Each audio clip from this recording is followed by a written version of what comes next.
Hoje, então, começamos a matéria de Cristologia. Nós vamos falar sobre a pessoa de Jesus Cristo hoje. Depois vamos falar da sua obra, sua missão e uma série de questões sobre Jesus, tá bom? Então, a pessoa de Cristo, né? O Filho de Deus é a segunda pessoa da Trindade, igual ao Pai e ao Espírito. Na encarnação, ele assumiu a natureza humana e se tornou o Deus homem. Uma pessoa com duas naturezas, ou seja, ele é 100% Deus e 100% homem. E isso é Jesus. Então, os temas principais da aula: o Filho de Deus é a segunda pessoa da Trindade, compartilhando a natureza divina e única. O Filho de Deus é totalmente Deus. O Filho é igual ao Pai em natureza, poder, glória, mas é distinto no que diz respeito à sua relação eterna e às funções que desempenha. Há 2000 anos, o eterno Filho de Deus tornou-se encarnado, assumindo uma natureza humana plena e se tornou o Deus homem, nosso Senhor Jesus Cristo. Outro, a união hipostática, que daqui a pouco eu vou explicar o que é. Ele é totalmente Deus e totalmente homem, duas naturezas unidas em uma única pessoa. Jesus, o cumprimento de todas as profecias do Antigo Testamento, vamos ver isso também, e que a cristologia clássica contraria várias heresias, tanto antigas quanto modernas, e aí vamos falar das heresias. E o Filho é digno de adoração, obediência, confiança e serviço. Então, qual o problema que nós podemos identificar aqui? Que nós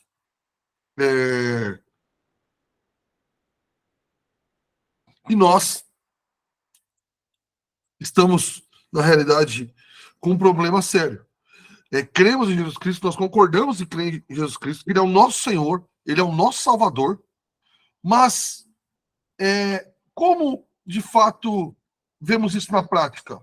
Entende? Quando a Bíblia fala que nós tínhamos que saber a razão da nossa fé, será que nós olhamos para Jesus e vemos Ele da maneira correta?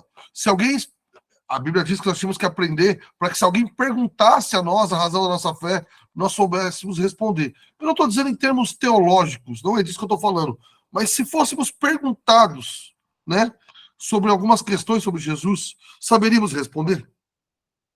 Isso é muito importante nós sabermos.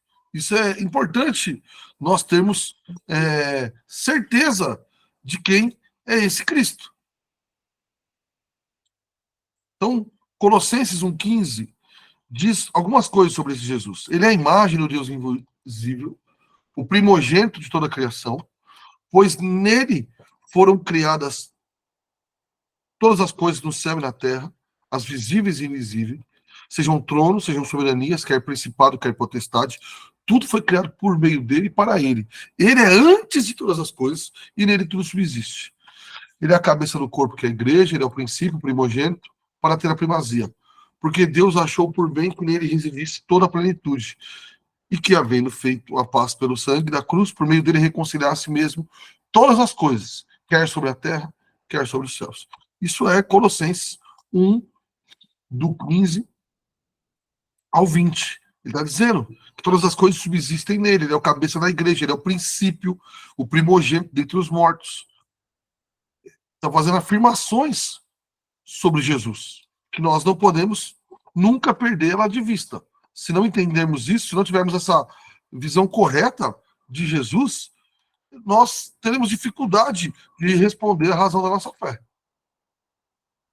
Então, continuamos. O Filho de Deus é a segunda pessoa da Trindade.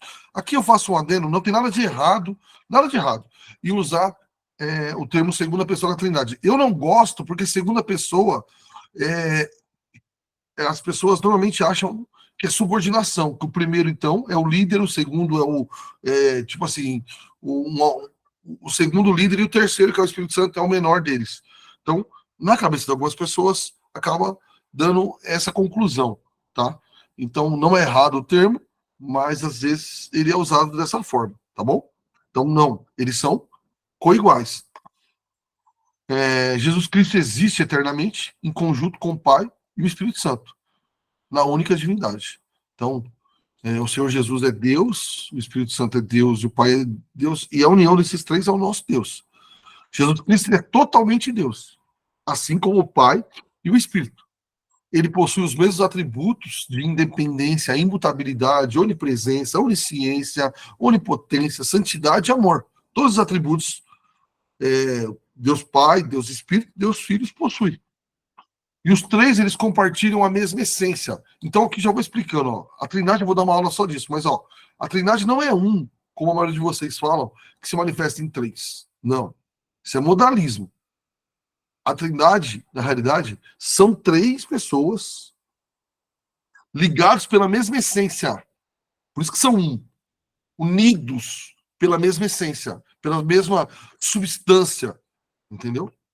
Então, assim, o Filho é totalmente Deus, coigual ao Pai e coigual ao Espírito. Então, quem pensa que ele é um que se manifesta em três, ele dá aquele exemplo assim, eu sou pai do Samuel, por exemplo, eu, marido da Kátia e filho da Dona Nair, tá vendo? Eu sou três em um. Não, mas aqui tá parecendo, sou um em três. Então fica parecendo que é uma pessoa que ele se manifestou em três pessoas. Não, isso tá errado. A Bíblia não ensina isso. São três pessoas distintas, unidas pela mesma essência. Então Jesus é uma pessoa distinta, com funções que desempenham diferente de Deus Pai e de Deus Espírito. Então esse é o segundo ponto. Cristo é distinto deles no que diz respeito à sua relação eterna. É importante pensar isso, meus. Porque alguém fala, para que eu preciso saber essas coisas? É extremamente importante. Por causa de uma história da redenção, depois bibliologia. E agora, quem é de fato Jesus Cristo? Então, às vezes as pessoas querem respostas simples para assuntos complexos ou respostas para assuntos secundários quando elas não conhecem os assuntos primários. Quem vê Jesus como não divino está cometendo uma heresia absurda. O que Cristo tem é uma outra função que ele desempenha. Então, por exemplo, na salvação isso fica claro. A salvação Deus Pai enviou, Deus Filho veio, morreu, ressuscitou, e o Deus Espírito aplica ao nosso coração a salvação. Cada um desses três, eles têm uma função diferente na salvação, e isso em outras áreas também. Então, o filho é uma pessoa distinta do pai, como diria Agostinho de Hipona, o filho não é o pai não é o filho, e o espírito não é nem o pai nem o filho, o espírito é o espírito. Diferente deles, o filho é diferente do pai e do espírito, por sua relação eterna e seus papéis particulares. No que diz respeito à relação, o filho é eternamente gerado do pai. Geração eterna não significa que o pai o criou, também não significa que o pai lhe dá a divindade, já que o Filho é Deus em si mesmo. Em vez disso, a geração eterna significa que lhe concede sua filiação eternamente. Assim, por isso, ele é distinto do Pai. Ele também é distinto do Espírito. E agora, esse Deus maravilhoso encarnou. Né? Ele veio em forma humana. Ele veio em forma humana. Como isso aconteceu? Pela união hipostática. É um nome chique, mas é a união. Entenda o seguinte, a união das duas naturezas. Jesus Cristo possui duas naturezas, divina e humana. Elas foram unidas em uma só. Ele é totalmente, ele não é 50% homem e 50% Deus, ou 90% Deus e 10% homem. Ele é 100% homem e 100% Deus. Há 2000 anos, o Filho de Deus, eternamente existente, plenamente divino, assumiu uma natureza totalmente humana. Essa encarnação foi essa união hipostática. As duas naturezas se uniram em uma só pessoa, Jesus Cristo. O Filho pré-existente se tornou encarnado, assumindo uma natureza humana completa. Quando diz, por que eu falo natureza humana completa? Porque ele tinha fome, ele tinha sede, ele tinha dores, tudo isso é real, isso aconteceu. Isso não é uma invenção. Entendeu? Não era assim, não, ele não tinha nada disso e, e ele fingia sentir dor ou sentir fome. Não, não é isso. Então, o filho pré-existente já aconteceu isso. O homem Jesus não tinha existência anterior à encarnação. Então, a parte humana de Jesus não existia antes, óbvio, né? Não tinha existência, mas Jesus já existia antes de todas as coisas. Por que isso tem que deixar claro? Não havia existência. Porque alguma heresia vai dizer que Deus, Jesus Cristo, ele se uniu a um ser humano que já existia e tomou o corpo dele. Sei que isso não prosperou, mas existiu essa heresia, entendeu? Então isso é para deixar muito claro. Pelo contrário, né? A natureza humana existe na pessoa divina, por essa união. Existe no Filho de Deus. O Filho de Deus assumiu uma natureza totalmente humana, corpo e alma. Na encarnação, o Filho se tornou-se para sempre o Deus homem. Isso aqui, talvez muitos de vocês saibam, quando eu aprendi isso, fiquei até assustado, né? Porque eu não tinha compreendido por boa parte da vida que Jesus Cristo ele era homem até hoje. Ele é Deus homem hoje, o homem Deus hoje ainda. Não foi só na Terra, né? Então isso aconteceu. Por exemplo, uma coisa que às vezes as pessoas acabam ensinando erradamente é o quê? Então assim, Deus não morre. Então na cruz do Calvário morreu só a parte humana. Eu fui ensinado assim, e não a divina na cruz. Então, aí disso vem outras heresias, que é o quê? Não, Jesus, a parte divina saiu de dentro de Jesus na hora da morte. Mas não é isso que acontece. Não é isso que diz. Jesus é um ser integral. Ele todo morreu na cruz do Calvário. Tanto que ele falou: ninguém mentir na vida, eu entrego. Entende? Então é isso que ele é. Ele é um ser completo. Completo nas duas naturezas. Completamente divino. Completamente humano. Jesus também é o cumprimento de todas as profecias. Aonde está isso, pastor? Está lá, o professor, 2 Coríntios. Coloquei até a referência aí, 1:20. Porque todas as promessas de Deus têm nele o sim. Por isso também por meio dele se diz o amém, para a glória de Deus por meio de nós. O verso 19 vai dizer que está falando sobre Jesus, porque o Filho de Deus, Jesus Cristo, e vai dizer que todas as promessas se cumprem nele. Essas promessas do Antigo Testamento têm em Jesus o seu cumprimento. Efésios 1:10 vai dizer que todas as coisas convergem nele. Por isso que a reforma falava do somente Cristo. E Gálatas 3:16 também vai abordar a questão que as promessas do Senhor se cumprem nele. Né? Aquilo que Abraão esperava acontece em Jesus Cristo. Aquilo que ele prometeu a Abraão não era no plural, até Gálatas 3:16 vai dizer, mas era encontrando alguém, Jesus. Tá? Essa é a cristologia clássica, contrária a várias heresias, tanto antigas quanto modernas. Foi a igreja primitiva que desenvolveu essa cristologia clássica. Como ela desenvolveu isso? Eu sempre falo, né? A mão de Deus dirige a história. Então, desenvolveu como?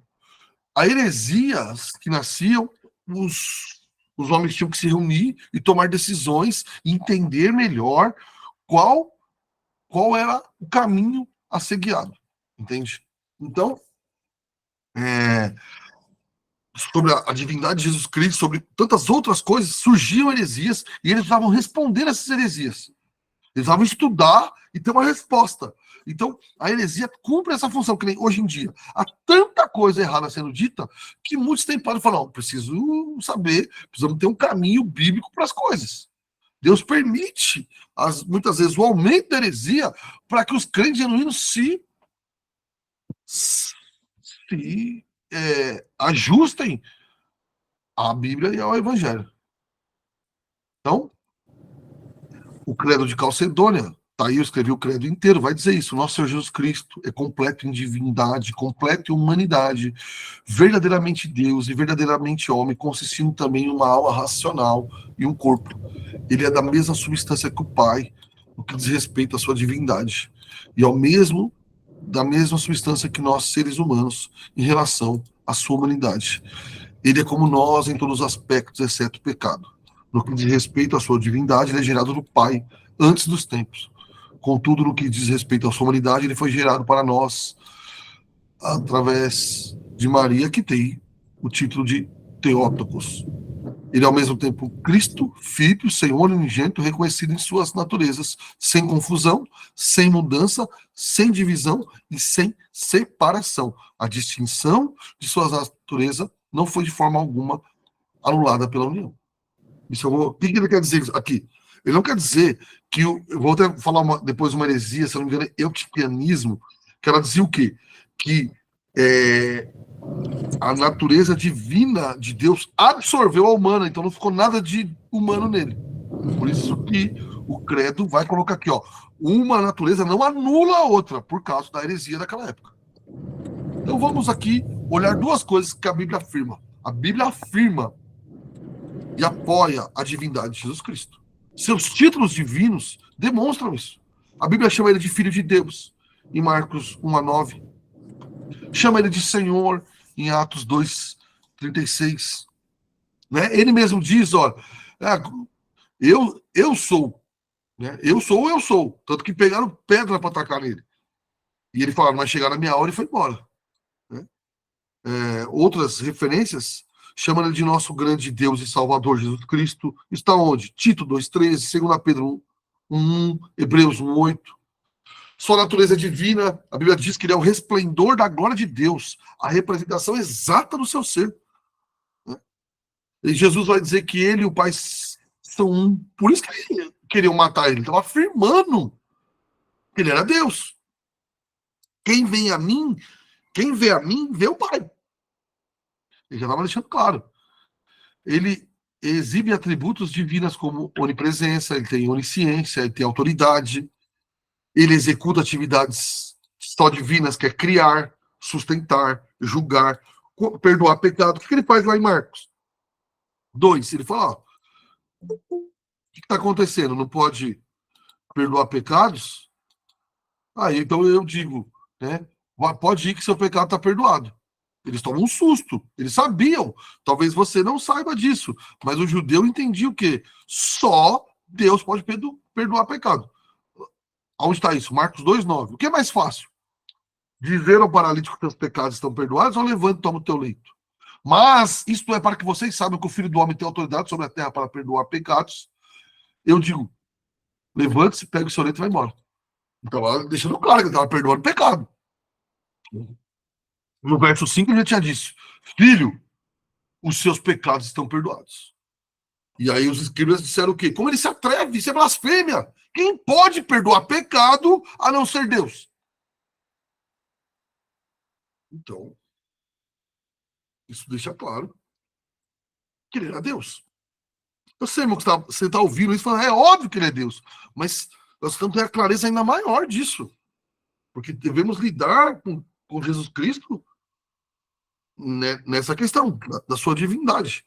Né? E cada vez mais vão ter que defender isso, porque cada vez mais vão querer tratar ele só como humano. Isso está crescente. Né? Esse excesso de uma intimidade exagerada, tratando ele como meu amigão, isso é o exagero da sua humanidade. Às vezes se exagera a sua divindade e coloca um Deus distante, não próximo, não amoroso conosco. Isso aconteceu em décadas passadas. Hoje, há um exagero na humanidade de Jesus Cristo. Querem tratar Jesus Cristo como um cara gente boa aí, bom de papo só. Entendeu? E esquece que ele é o nosso Deus. Né? Ele perdoa pecados, ele concede vida, ele é o autor da vida. Atos 3,15, vocês mataram o autor da vida. Seus milagres, né? O livro de João está aí para dizer que ele era Deus, mostrar seus milagres. Os 7 sinais em João deixa muito claro, né? Transformar água em vinho, curar o filho do oficial, curar o inválido, alimentar 5.000 pessoas, andar sobre as águas, curar o cego, ressuscitar o Lázaro. Vai deixando claro a sua divindade para o livro de João acabar apontando para isso. Agora, também é fato, meus irmãos, é fato que a Bíblia ela também apoia a plena humanidade de Jesus Cristo. Então, ele também é um Deus de perto, não de longe. Ele é Deus, mas ele é homem também. ele sofreu, ele conhece as nossas angústias. Tudo isso é verdade. Ele é um Deus amoroso, próximo, né? O Deus homem, o homem Deus. Isso também é um fato.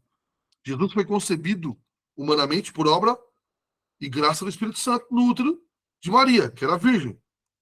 Seu nascimento, agora após isso, seu nascimento é normal e humano. Ele se desenvolve, ele cresce, ele não nasce com 30 anos, né? A Bíblia vai mostrar ele estudando, ele crescendo em conhecimento, ele se desenvolve fisicamente, ele vive em um lar, obedece os pais de Isaac. Ele teve sujeito a limitações na terra física. Ele teve sede, fome, cansaço, sentiu alegria, tristeza, sentiu amor, compaixão, surpresa, ira. Tudo isso aconteceu com ele. Compreende? Então, é apoiado pela Escritura essa plena humanidade de Jesus Cristo. Tá bom? Nós não podemos perder de vista nunca que Jesus Cristo ele é 100% divino, 100% humano. Até hoje. Algumas heresias, nós vamos falar agora. Olha o tanto de texto antes disso, né? Eu deixei para vocês, que vocês podem analisar esse texto por vocês mesmos. Agora, as heresias que nasceram sobre a pessoa de Jesus Cristo, e elas, é duro falar isso, elas ajudaram a termos uma posição mais correta. É o que está acontecendo hoje. Eu vou falar algumas aqui, e até eu falo, se você perceber, eu não vou falar agora então, vou falar depois, alguma que se parece com a heresia de hoje, anota aí e me fala no final da aula, que aí você vai desenvolvendo o seu pensamento. Então, primeiro, o docetismo. O que o docetismo fazia? Eu vou resumir, tá? Porque teria que ser uma aula só para falar das heresias. O docetismo, ele negava a humanidade do Filho na encarnação. Então, os seus dois principais pilares desse docetismo era, estou falando do docetismo, não é o que eu acredito, docetismo. Jesus Cristo, ele parecia homem. Então, era como se ele fosse um espírito, no nosso linguajar de hoje, não era o que eles usavam, tipo um fantasma. Então, quando alguém tocava nele, sentia um corpo, mas não era de verdade, era só para as pessoas entenderem isso. Ele era só Deus. Na verdade, ele era um espírito que aparecia como ser humano. Isso era o que o docetismo ensinava. Ele não era humano. O apolinarismo também negava a humanidade. Seus dois princípios fundamentais eram o quê? Ao assumir a natureza humana, a palavra de Deus só se uniu com a carne. E outra coisa, a natureza humana de Cristo consistia apenas de um corpo humano, mas jamais de uma alma humana. Isso aqui tem gente que acredita, que Jesus Cristo não tinha alma e mente humana. A parte divina dele assumiu um corpo. Isso é sério. Que foi substituída pela palavra divina. Né? Então, essa alma humana foi substituída pelo Senhor Jesus, só divino. Ele não tinha alma, não tinha anseios, não tinha desejos humanos. Tá bom? Terceiro, o arianismo. O arianismo foi um problema muito sério, talvez um dos maiores problemas. Teve que se ter concílio para destruir o arianismo aí. Ario foi expulso, mas infelizmente as ideias de Ario viveram por muito tempo e sobrevivem até hoje. O arianismo, ele negava, né, a divindade de Jesus. Jesus era o maior dos seres, mas era um ser criado. Entende? Ele era mais importante dos seres criados, mas era um ser criado. Por seu intermédio, Deus criou o resto, mas ele era criado e jamais foi eterno. Eu já coloquei aí aquele, provavelmente por desconhecimento, aquele Valdomiro, chamado apóstolo, ele já falou isso, né? Jesus Cristo foi criado em algum momento na história, né? Então, isso aqui é um risco demasiado, tá, irmão? Isso aqui, infelizmente, até hoje, tem pessoas que escorregam e caem no arianismo, mesmo sem perceber. Daqui a pouco ele está falando de Jesus como alguém simplesmente humano. o melhor dos seres, mas não Deus. O nestorianismo, aí você já percebe que normalmente, irmão, o nome de uma linha teológica, ou de uma heresia, ou de algo bom, leva o nome do cara que tentou criá-la. Então, aqui, arianismo foi Ário, apolinarismo foi por um cara chamado Apolo, nestorianismo, um cara chamado Nestor. O que o nestorianismo. Ah, só terminando de Ário, olha que interessante. Ário foi expulso e viveu recluso num castelo de um outro bispo que gostava das suas posições arianas e só que ele não assumia publicamente, então não foi expulso. Como que Ário continuou a doutrina dele? Ário fazia muitas músicas e as pessoas cantavam sem saber que era dele. E lá ele desenvolvia a teoria de que Jesus era humano. Então, outra, o nestorianismo. O nestorianismo negava a união hipostática, ou seja, o Cristo encarnado dentro de si tinha duas naturezas. Isso aqui é muito mais comum, é uma heresia já, declarada heresia, mas é muito mais comum do que a gente acredita, do que a gente acha. Muita gente acredita assim, que Jesus Cristo, né, a parte divina sai na cruz, só que, ou a humana, agora ele não está mais usando a humana, ele está usando só a divina, e assim por diante. Duas pessoas, o que eles acreditavam? Que Jesus Cristo era duas pessoas distintas dentro de si, né? E eles trabalhavam em conjunto. E isso seria verdade, porque a união entre o divino e o humano envolveria uma mudança em Deus, o que seria impossível. Então ele dizia que Deus não podia se unir ao humano. Né? E aí ele até usava que o humano caído é pecador, lógico que Jesus não era pecador, mas ele usava as limitações humanas, não podia ser dado a Cristo.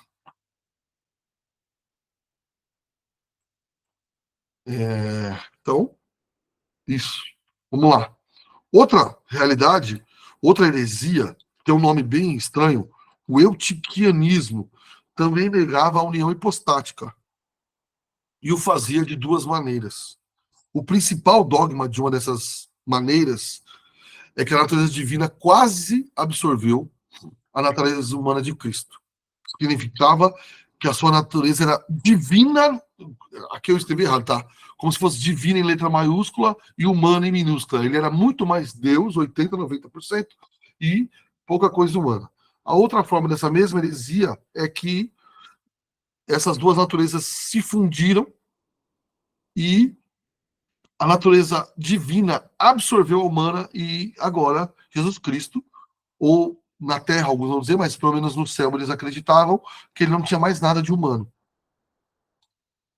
Uma outra com um nome bem estranho, né? Ebionismo.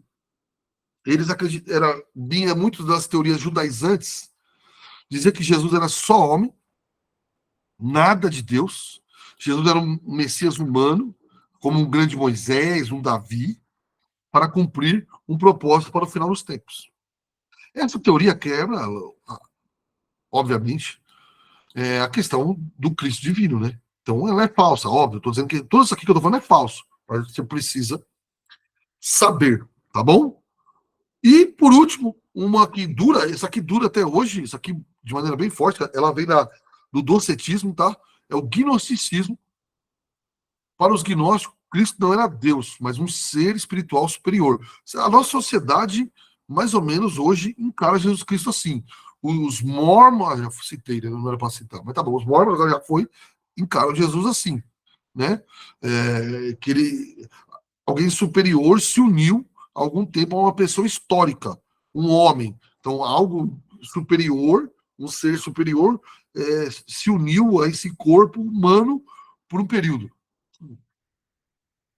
Então, os dois elementos seriam meio frouxos em Cristo. Ele nem era Deus, de fato, e nem era mais humano, porque foi um espírito superior que tomou conta desse. Então, há muitas. O gnosticismo é uma coisa complicada. Ele já existia lá no primeiro, no segundo século, e ele não deixa de existir. Ele vai criando formas, ele vai se alterando a sociedade. O gnosticismo é um parasita. Ele vai sempre alterando, mudando para caber no pensamento da época. Até em cada país ele deve ser de um jeito. Então, assim, Eu já conheci gnósticos que se dizem cristãos, que eles vão dizer que não há pecado no corpo. Você pode fazer o que você quiser com o seu corpo, trair, falar, tudo, porque o corpo vai ser jogado fora, porque nós vamos virar divinos como Jesus Cristo e o corpo é secundário. Após tudo isso, alguém citou um concílio, e é verdade, esse concílio citado aí foi importante, mas o concílio que definiu tudo, que fechou todas as portas, todos os debates, todas as arestas, foi chamado Concílio de Calcedônia, tá? Fechou os debates sobre as duas naturezas de Cristo, com a declaração de fé que já falamos, e era como aquilo que estava claro na Bíblia.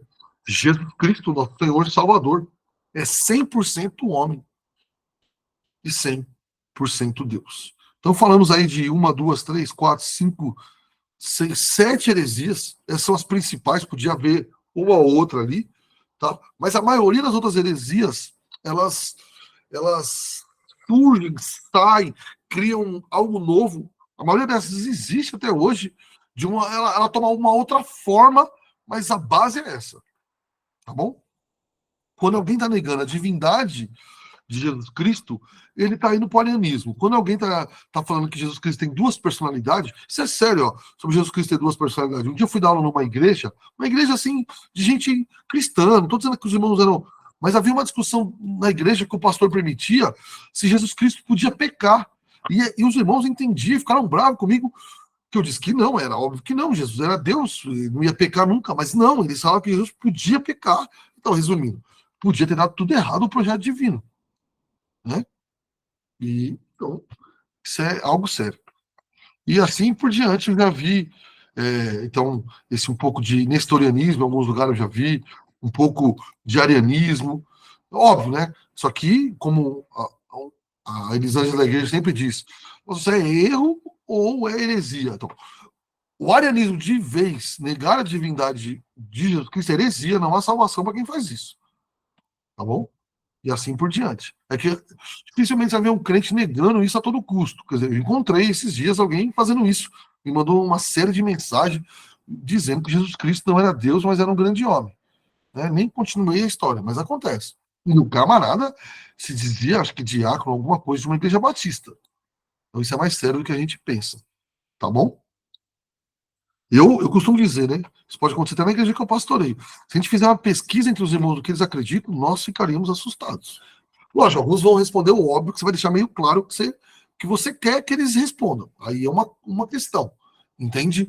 Mas, se deixar solto, sem explicar e deixar eles responderem, nós teríamos muita, muito susto.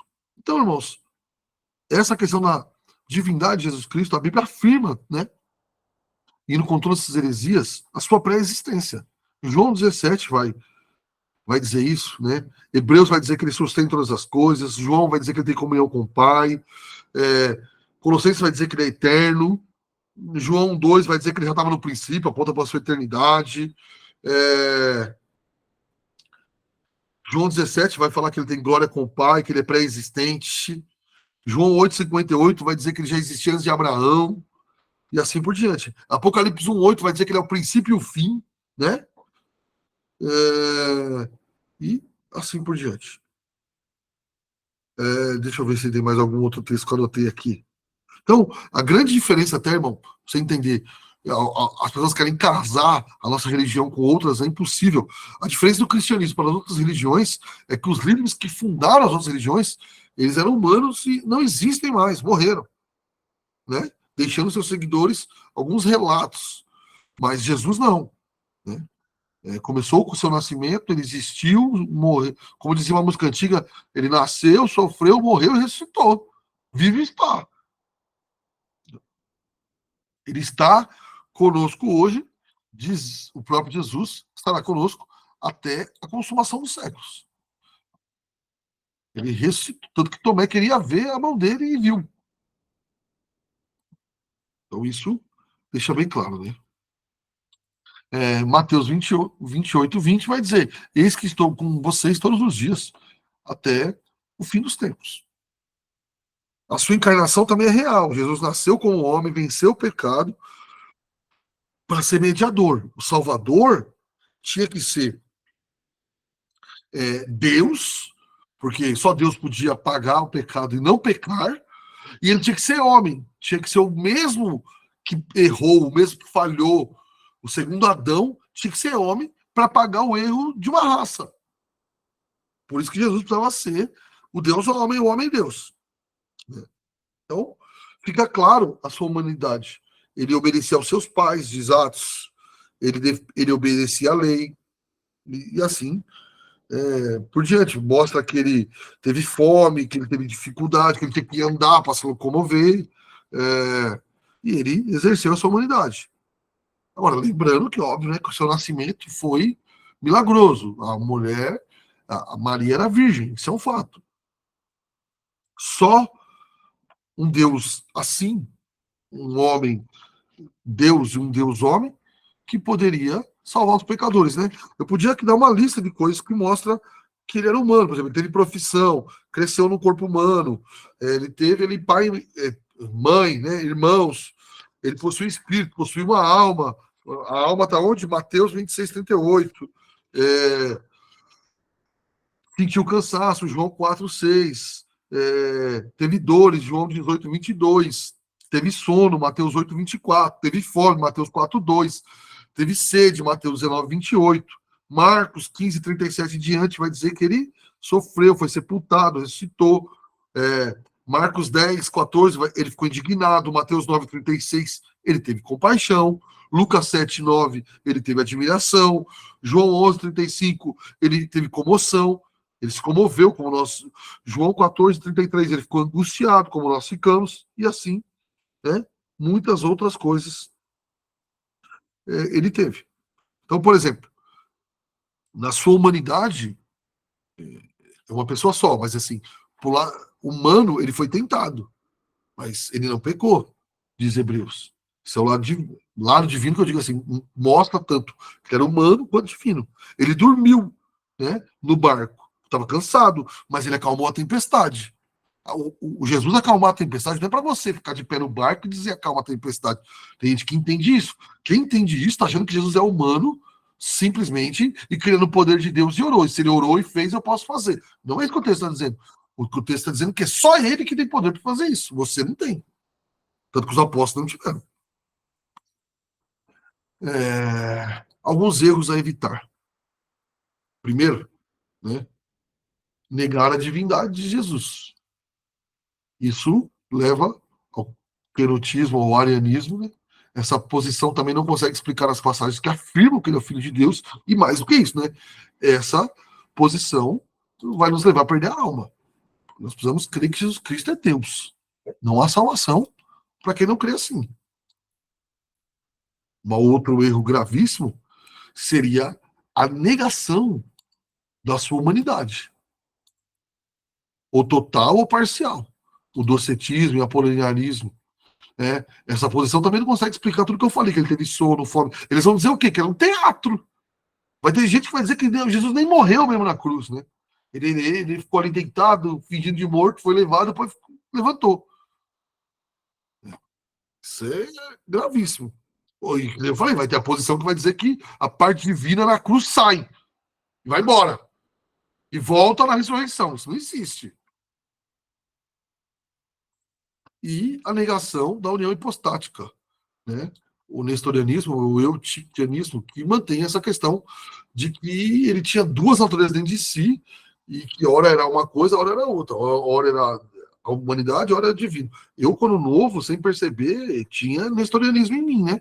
Há muitos anos atrás. Eu achava, não, isso ele fez como Deus, isso aqui ele fez como homem. Não, ele é um ser só. Tudo que ele fez é como Deus homem e como homem Deus. Algumas afirmações teológicas que nós podemos tirar de tudo isso que eu disse. Primeiro, Jesus é 100% Deus e 100% homem, hoje e para sempre. Isso nós temos que levar como um fato que a Bíblia deixa claro. Só que não é uma questão de opinião, tá? O falso evangelho sempre existiu e existe. E é útil para ajustarmos os nossos passos. O que eu quero dizer com isso? O falso evangelho sempre existiu e existe e vai existir para sempre. E Deus usa ele para que seus filhos se aprumem, se ajeitem. Então aparecem heresias, e eu não vou negar, aqueles que a seguem cegamente, sempre vão até o fim com ela, vão mostrando que não são salvos. Outros começam, mas logo percebem e andam para trás. Entende? Então, e outra, o falso ensino, o falso evangelho, ele serve para quê? Para nós ajustarmos qual que é o certo. Alguém levanta uma teoria, o que a gente deve fazer? A gente vai lá e estuda. Até, eu sempre digo aqui, né? Tem coisas que já foram resolvidas na história da igreja. Você vai lá ler o livro de quem já resolveu isso, lê lá o concílio, a confissão de que já foi resolvido, fica até mais fácil. Vamos colocar o problema e a solução. Agora, uma coisa, uma afirmação importante aqui é que nosso ensino e pregação deve ser propositiva. Devemos falar mais daquilo que o Evangelho propõe do que o erro dos outros ou o erro só em si. Nós não podemos ter uma pregação e um ensino só. Isso aqui está errado, isso aqui está errado. Isso aqui, pode ver que minha aula, uma parte dela foram as heresias. Mas há uma realidade também que a igreja precisa amadurecer. Existe heresia e ela tem que ser atacada e desfeita. Então, às vezes, alguém tem que falar, ó, isso aqui tá errado. Não, pastor, não fala que os outros tá errado. Eu lembro quando eu era garoto, uma certa igreja que é uma seita, todo mundo, todo pastor e teólogo sério diz que ela é uma seita. Então, lá, há 20 anos atrás, começaram a dizer, não chama de seita, pega mal. E aí os crentes começaram a achar que era de fato uma igreja. E aí começaram a até chamar a gente dela para cantar e pregar nas outras. E hoje tá um rolo. Então, a pessoa não precisa ser atacada, mas os pontos ali precisam ser atacados. Outra afirmação que nós podemos fazer, Cristo, na aplicação, na sua função, ele é diferente do Pai e do Espírito. São um só, unidos pela mesma essência, mas diferente em sua função. E eu não coloquei aqui, mas uma afirmação importante que nós vamos fazer é que não existe subordinação eterna. Na função, ok você acreditar nisso, mas na eternidade, lá no relacionamento entre eles, Deus Pai, Filho e Espírito Santo são coiguais. Não há maior e menor. Por isso que essa questão de primeiro, segundo e terceiro pode, para alguns, ter dificuldade de lidar com isso. Tá bom? Doutrina para a vida agora. Então, para onde nós podemos apontar tudo isso que eu estou falando, então? Visto que o Filho de Deus é totalmente divino e segunda pessoa da Trindade, o que nós devemos fazer, então, a esse Cristo? Devemos adorá-lo juntamente com o Pai e com o Espírito Santo. Até nossas músicas, né? Coisa que, por exemplo, a igreja na Rússia, se eu não me engano, na Romênia faz melhor. Os hinos muitas vezes são trinitários, né? Eles falam de Deus Pai, falam de Deus Filho, falam de Deus Espírito. Não é errado falar só de Jesus, mas de vez em quando ter hinos que falam de toda a Trindade é extremamente importante. Então, o Filho, ele é digno de honra, gratidão, obediência, confiança e serviço. Nós vamos confiar na obra de Jesus Cristo. Eu confio na minha salvação, não é porque eu confio em mim, eu confio na obra de Jesus Cristo. Sobre a volta de Jesus, eu não confio na minha teoria, eu confio que ele vai voltar. Porque ele prometeu. Somente ele, com o Filho totalmente humano, encarnado, poderia ser o nosso substituto perfeito. Por isso que nós não somos católicos. O Papa não é o vigário, o substituto de Cristo. Jamais. O único que podia substituir os nossos pecados é Jesus Cristo, porque ele era 100% Deus, 100% homem, e ele ainda é o cabeça da igreja. Ninguém assume como cabeça da igreja no lugar dele, não. Ele é o salvador do seu povo, e é nele, somente nele, que seu povo confia toda a sua salvação. Por último, para que aprender isso, pastor? Por que está em jogo essa doutrina? Tudo. A nossa salvação. O Deus homem enviado pelo Pai para realizar a salvação. É o único mediador entre Deus e os portadores da sua imagem que estão perdidos. Então, isso é sério. Isso aqui, não, isso não é tão sério. Tem gente que leva assim, não sei para quê, tanta coisa sobre isso. A gente tem que se unir, mas unir com quem não acredita na divindade, na união de Cristo, não tem como unir, porque não é o Cristo bíblico. O Cristo não é o que as pessoas acham, não é o que elas têm na mente. Não, Jesus era um grande homem, você fica feliz que a pessoa diz isso. Pastor, ele está acreditando? Não está acreditando, não. Tem um monte de gente aí que vai dizer, a maioria vai dizer que Jesus foi um grande homem. Mas ele é Deus. 100% Deus, 100% homem, que veio pagar o pecado de homens como eu e você. Esse é o nosso Senhor. Esse é o Cristo bíblico. Se não é o Cristo bíblico, não é o Cristo que a pessoa crê. Ele fez um Cristo à mente dela. É isso, irmãos. Agora eu quero abrir para a pergunta, vamos ver se funciona melhor assim. Né? Aqui o José Mateus colocou: o concílio de Nicéia foi um importante marco para combater a heresia do arianismo. Ele está certo. Isso mesmo. Perguntas, meus irmãos, por favor, façam aqui no chat. E já podia até estar fazendo enquanto dava aula, ou fala, levanta a mão aí e fala. Quem tem uma pergunta aí? Alguém reconhece nas heresias que eu falei alguma coisa parecida com hoje? Um dia?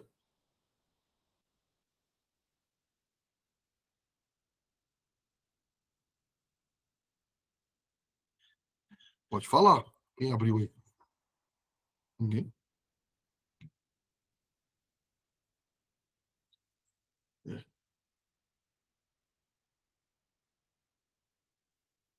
Eu acho que não deu muito certo. Os irmãos deixaram para fazer a pergunta no final e acabaram não fazendo.